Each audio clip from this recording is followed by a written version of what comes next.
if you clicked on this video, you're either a millennial who needs validation that your generation wasn't that bad, kind of like checking the box score after a loss to prove you at least had decent stats, or you're Gen Z and you're just here to roast millennials in the comments, which is basically just heckling from the stands. Either way, congratulations on making it past opening tip-off. Here's your participation trophy. I know how much you all like those, and if your dopamine receptors are already tapped out, then the exit is wherever you parked your short-form content addiction. But since you're still here, let's start with the draft, which is, in this case, just being born. Something neither generation really had any control over, but somehow defines everything about them forever. Millennials were drafted between 1981 and 1996, right into an economy that was, let's say, optimistic. Literally everyone was basically told that they were all going to the league and were assured that if they just worked hard enough and got a degree, they'd be CEO by 30. Spoiler alert, most of them just ended up on the bench of a G League team called entry-level position that requires 5 years of experience. Gen Z got drafted between 1997 and 2012, which means they basically showed up to training camp during a global financial crisis, watched the millennials struggle to make the roster, and thought, okay, so the traditional path to the NBA is clearly broken. What if I just became an influencer instead?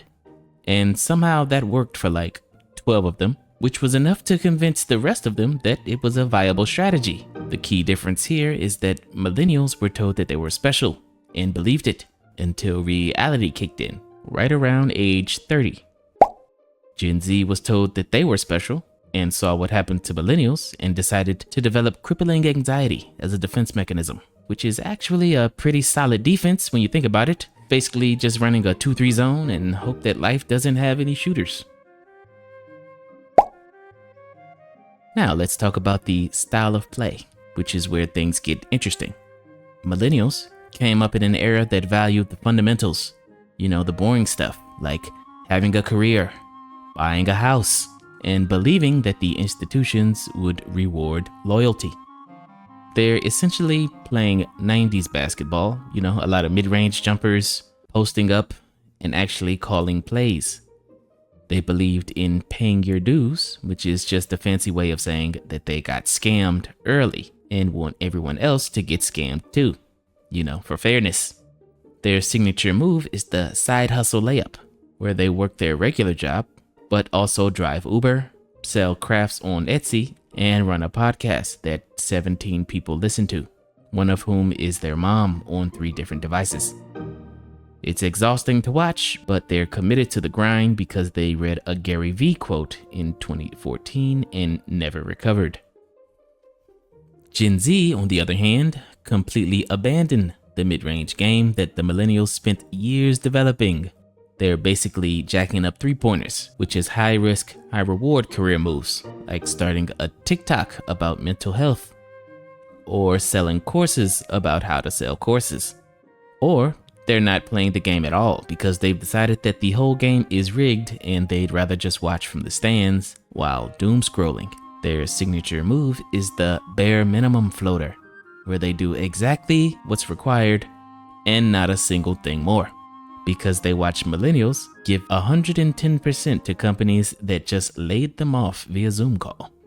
It's actually a pretty efficient offensive strategy, though their coaches, who are the boomers, by the way, keep calling it quiet quitting, which is just having boundaries, but rebranded by people who think that leaving work at 5:01 p.m. is theft. Now let's discuss communication styles. Millennials learn to communicate in an era of email and instant messenger, so they over-explain everything because they're terrified of being misunderstood. So basically every text message is a paragraph. They also pioneered the art of sorry for the late response, even when they reply in like 7 minutes, because they came of age during a time when not responding to an email within 24 hours was considered rude, and now they're psychologically damaged. Gen Z, meanwhile, doesn't like to communicate at all. They just post a cryptic Instagram story and assume you'll figure it out. Their entire communication strategy is based on memes, reaction images, and assuming that everyone has the same niche internet references that they do. They'll send you a single emoji and expect you to decode an entire emotional state. It's like they're running a motion offense, but nobody else on the court knows the plays. They also have this thing where they just leave you on red. And it's not personal, they just forgot that you exist, because they're simultaneously having 14 different conversations across 7 different platforms, while also watching a YouTube video essay about why a show from 2003 is actually problematic now. Their attention is spread so thin that having a coherent conversation with them is like trying to run a fast break, but they just stop at half court to tie their shoes.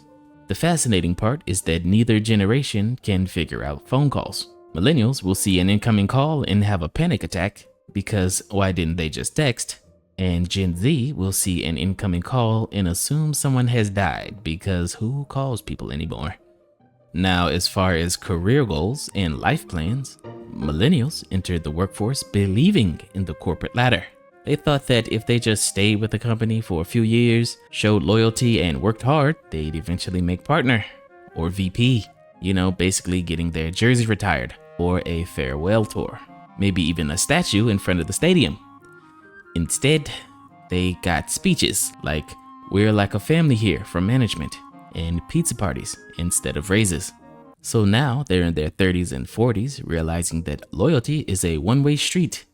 And the ladder they were climbing was actually just a treadmill with LED lights. Their life goals have evolved from "I'll own a house by 30" to "maybe I can rent a nice apartment in a neighborhood that's only slightly dangerous" to "I wonder if living in a van is actually that bad."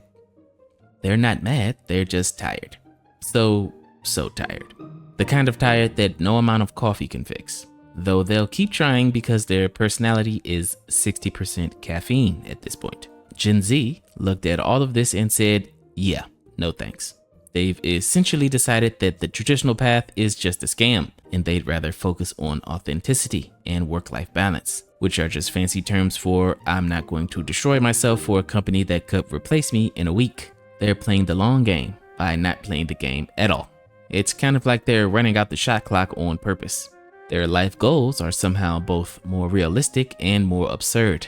They're like, "I don't think I'll ever even afford a house, so I'm going to spend my money on experiences and therapy," which honestly is probably healthier than millennials' approach of "I'll just suppress all my emotions and buy houseplants until I feel something again." The tragic irony is that both generations are playing the same broken game. They're just coping differently. Millennials are trying to fix the system from within while slowly dying inside, and Gen Z has accepted that the system is broken and is trying to build something new while also slowly dying inside. Different strategies, same result.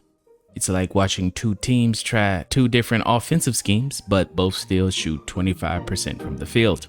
And if you've made it this far in the video, congratulations. You've made it to the 4th quarter, which means that your dopamine receptors are still intact. Which brings me to where the generational gap really shows up.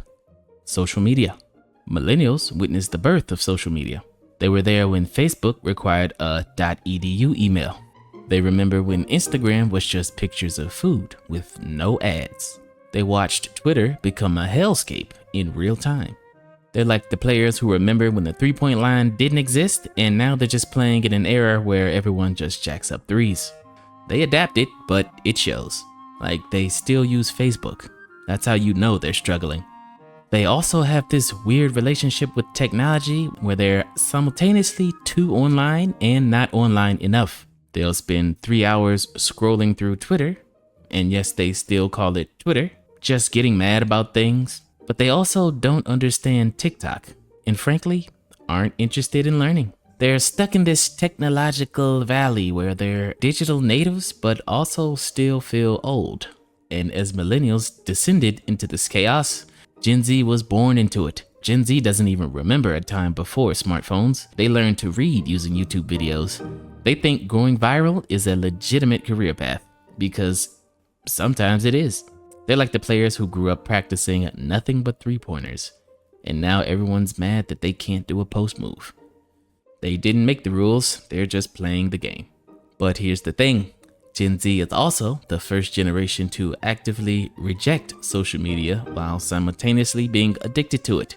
They'll post a video about how TikTok is ruining their mental health on TikTok that gets 1 million views, which temporarily fixes their mental health through digital validation, but makes them more addicted to TikTok. It's a perfect dystopian system. So, what have we learned from this extremely scientific analysis? That millennials are veteran players trying to run plays from a playbook that doesn't work anymore. But they keep trying because they've invested too much time to quit now. Gen Z is a bunch of rookies who showed up, looked at the playbook, and said, "This is stupid," and then started trying to change the rules mid-game. Unfortunately, neither generation is winning.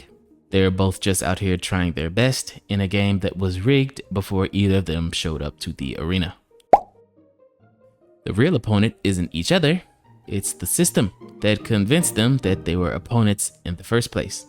But sure, keep arguing about which generation is worse in the comments. I'm sure that'll fix the housing crisis. And the fact that we all have to pretend to be excited about work on LinkedIn. Ugh, who created this mess? Probably those damn boomers.